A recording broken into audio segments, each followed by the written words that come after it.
for all the statues of Father Junipero Serra that have been removed from public places, one of the most prominent figures of him remains, a bronze statue of the chief architect of the California Mission Movement, holding a cross aloft, in the National Statuary Hall in the U.S. Capitol, where it has. Each state is allowed to send 2 statues to the Capitol building, honoring esteemed residents of its past. The subjects of this art collection are an eclectic bunch, including names that aren't famous outside their respective states, and perhaps not even within it, as well as such easily recognizable people as Ronald Reagan, California's other statue, and Thomas Edison, Ohio. For most of the collection's history, any statue donated to the collection had to stay there in perpetuity.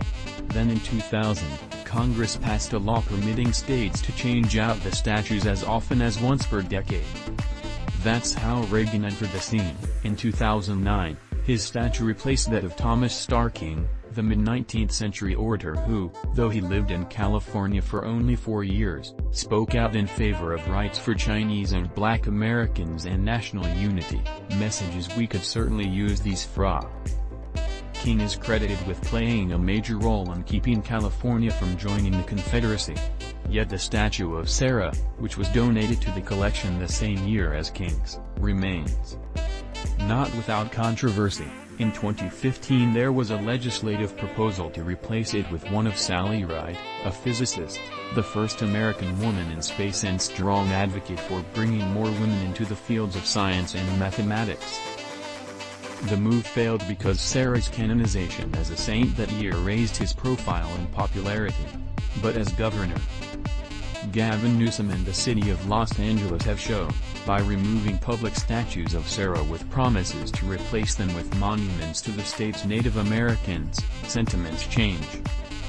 Views about Serra were already evolving, with Native Americans and their allies arguing that Serra helped oversee a regime that was often brutal to indigenous people and erased the languages and cultures of numerous tribes.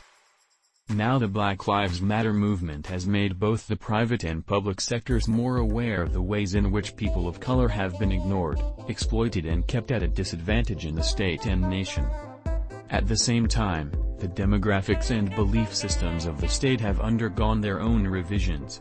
People are complicated, and perhaps especially so in the case of Serra.